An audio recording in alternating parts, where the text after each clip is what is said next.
যে ছেলেরা সফল হওয়ার আগে বিয়ে করে সেই ছেলেগুলো সারা জীবন তাদের বউকে হৃদয় থেকে ভালোবাসে। প্রমাণ আমি দিব। কেন?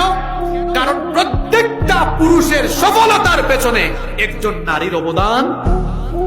আপনি যখন টাকা পয়সা নাই, জীবনের কঠিন মুহূর্তে বিয়ে করছেন, এই আপনার বউটাই আপনাকে সাপোর্ট দিয়েছে। কম খেয়েছে, কম করেছে, অভিযোগ করে নাই, আপনাকে সাপোর্ট দিয়েছে। তার ভালোবাসা, আন্তরিকতায় আজকে এই জায়গায় আপনি এসেছেন।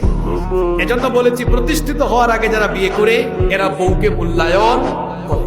প্রমাণ দিয়ে বা আল্লাহর নবীর প্রথম স্ত্রী আমাদের মা আম্মা জান খাদিজা আত-তাহেরা রাদিয়াল্লাহু আনহাকে নবীজি যখন বিয়ে করেছেন, তখন নবীজি দিনের দাওয়াত শুরু করে 25 বছরে বিয়ে করেছেন। এরপরে আল্লাহর নবী দাওয়াতি কাজ শুরু করার নবীজিকে সবচেয়ে সাপোর্ট দিয়েছেন, সবচেয়ে বেশি আন্তরিকতা তিনি দেখিয়েছেন। তিনি কে?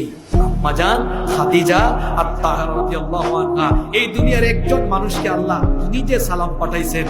আল্লাহ তাআলা আম্মা জান খাদিজা রাদিয়াল্লাহু আনহাকে নিজের তরফ থেকে সালাম দিয়েছেন। সুবহানাল্লাহ পড়ে। এজন্য নবীজি বলতেন, একদিন নবীজি দোয়া করছেন, আম্মা জান আয়েশা এসে পেছনে হাত তুলেছেন।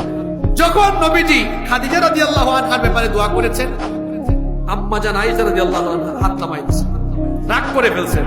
তখন আম্মা জান আয়েশা রাদিয়াল্লাহু আনহা বললেন, ও নবী, আপনি হাত তুললে শুধু খাদিজা খাদিজা করেন কেন? আমাকে তো আপনি কম বয়সে আপনার ঘরে নিয়ে এসেছেন, খাদিজার চেয়ে দেখে আমাকে বেশি ভালো লাগে না?